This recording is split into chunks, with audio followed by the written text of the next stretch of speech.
Pan-African, it means the same thing, but it comes from an African root. And he said that the word Pan-Africa, pan means all in the Roman or the Latin language. Of course, Latin don't have language. But that's a whole nother story. But the idea that he offered us is to use the word Nebu Afraka, Nebu, Nebu in Meduneta, or what the Greeks called hieroglyphs, means all. But it means a cosmic all. It's far more inclusive than just what we think of when we say all. Nebu, Nebu. And he said we should use the word Afraka. Nebu Afraka. Af means flesh of the Creator. Ra means the light, heat, and creative power of the Creator. And Ka means the spirit of the Creator. So what you have is the living flesh of the energy of the spirit of the Creator.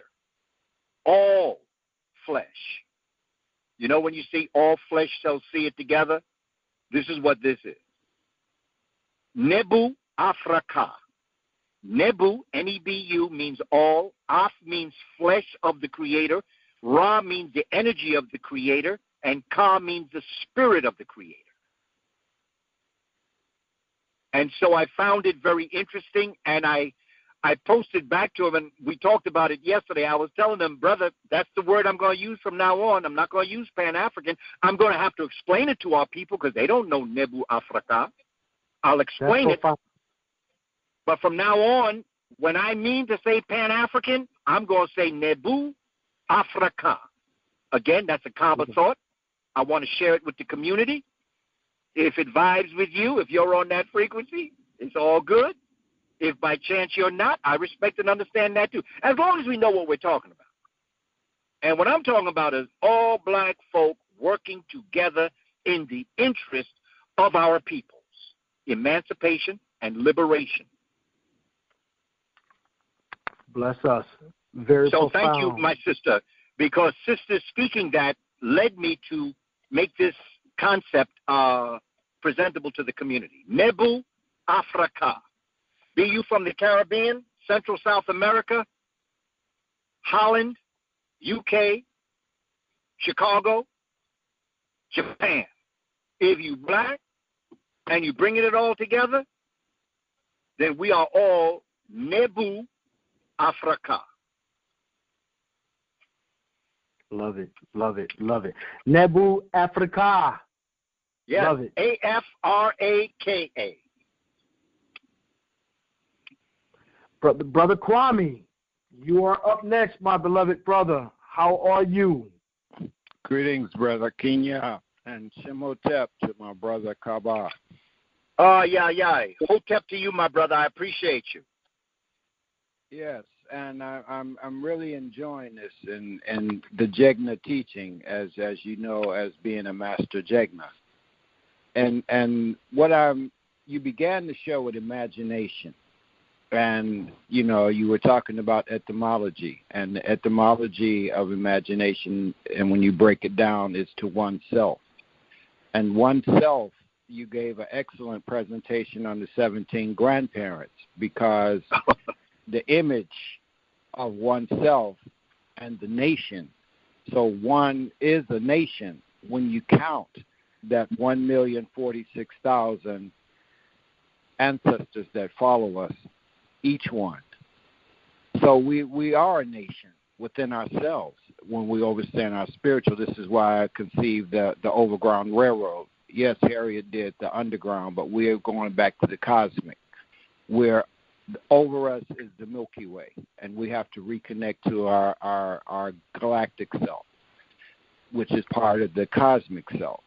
And what I'm doing is creating and looking to do oasis, because you were saying about the energies in the cities and dealing with the energy of the 5G, but we have to come back into nature.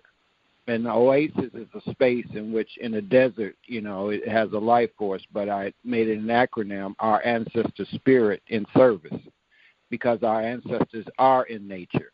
And we have to reconnect them to help us on this journey towards our liberation and freeing ourselves. And so I'm commending you, on what you're teaching. And Nick Cannon has a thing on Howard that he interviewed Nick Tariq. The one Hidden Colors, Tariq. And the name of it, and he shared it with us. He said it was supposed to be named Secret Niggas Secret. And then he said, no, I can't put it out there like that. So he came up with Hidden Colors, but that was what he disclosed, what the name of it was when he first thought of it. And so what I want to ask, though, you're doing the thing on William Leo Hansberry. And he did maybe a 3 or 4 point series in Ebony. And I remember when I was in Chicago, I got some copies of it. But is that added in your book that you're doing on Hansberry about the Nubian warriors? Yes. In fact, I cite that. Dr. John Henry Clark gave me the 6-part series that he had. Right, but he sent us, Obadeli sent me to Chicago because he had a brother friend that went up there, and Dr. Clark had told us, he says, go up there and get the copies and have them to copy it, and he, like you said, the Xerox machine, and made the 6-part series and brought it out. And that's what I was trying to see, was that because I have it in the form that we got it from in copies, but I wanted to see it in a book form. So it does have that whole talk about Oaxaca and the Nubian warriors. Yes. Okay. And my last question is, could you speak on dark matter on Dr. Moore, because you talked about our aberrant child and how his brain began in the cold to shrink in the pineal gland, classify in that way of us understanding who we are dealing with because of what and the way he lived in his environment. And I thank you, Hotep. No doubt. My brother Kwame, please, can you just repeat the question that you're asking me? Okay, the question is on Dr. Moore's book, Dark Matter. And Dr. Moore. Right. Yeah, you're talking about T.K. Moore. Right. And what you talked about was the part of what happens to the brain and the glands, which happens when you live in a cold environment.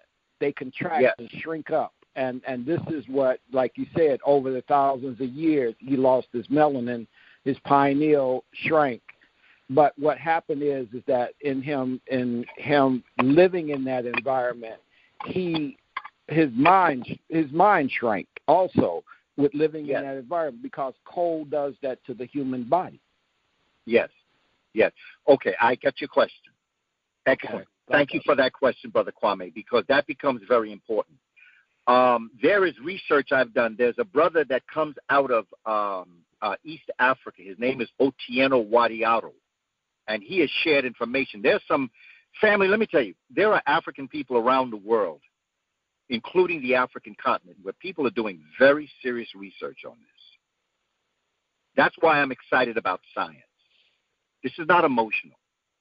What I'm about to tell you is not emotional. It's straight up science. It's what happens to the body under certain conditions that it's put under. And for those that live in a climate, maybe not southern Florida and southern California in the United States, but for those that live where we get winter, you know how things change for us. You know how we just change the whole way we live. And we spend more time indoors. We put more clothes on when it's winter. That's just the way it is. We, the brown to black people, our pigment changes in the wintertime. Just like right now, it's going to get darker. That's just natural. That's what science does. Not only that, but your hair changes also. You see, Europeans have kinky hair too, but they don't call it kinky because they have to separate themselves from black people. So they don't say it's kinky. They say it's frizzy. And they got all sorts of products. Frizz-ease. Okay? There's a whole bunch of European folk won't admit it to you, but they straighten their hair just like black people do. But they won't admit it. The question the brother asks is, again, going back to science. Your skin and your brain, in a very unique way, are the same. In fact, some people, in fact, T.K. Moore in his book talks about the fact that the skin is a second brain and the brain is a second skin. And here's why. In our bodies, organs do work. They're workers. They do work. Glands secrete liquids. That's what they do. Glands do not do work, and organs do not secrete liquids.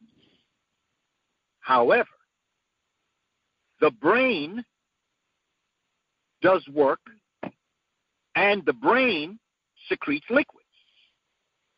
The skin does work, and the skin secretes liquids.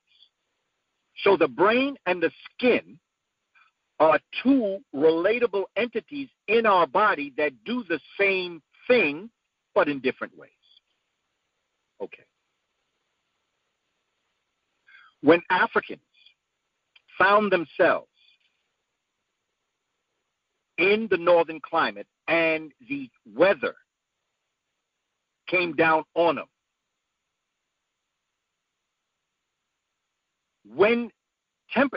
here's another thing. There's a gentleman by the name of O.H. Ohns, O-H-N-N-E-S. He lived last century and part of this century, I think. He did research on what happens to organic life once the temperature goes below 400 degrees.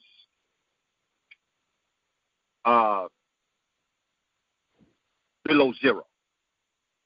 And what he found is that the skin and the brain can no longer function the way it should.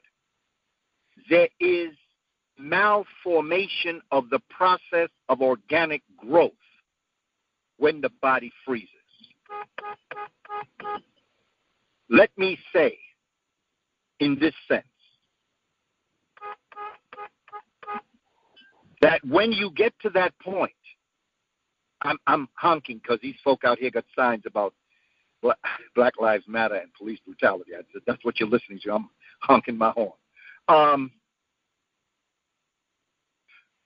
Think of it like this. In your limbic system in the brain, you have three very important glands that secrete liquids. You have your pituitary gland, your pineal gland, and your optic thalami gland. Your pituitary gland is responsible in secretion of liquids for your physical growth. Your pineal gland is responsible for your spiritual growth. Your optic thalami is responsible for your emotional growth. The pineal gland, being that gland that secretes melatonin and serotonin for your spiritual growth, when it is exposed to those extreme cold climates, something happens to your pineal gland. It's shaped like a pine, like a grape. Like a grape. Think of a grape. It's plump. It's got liquid in it.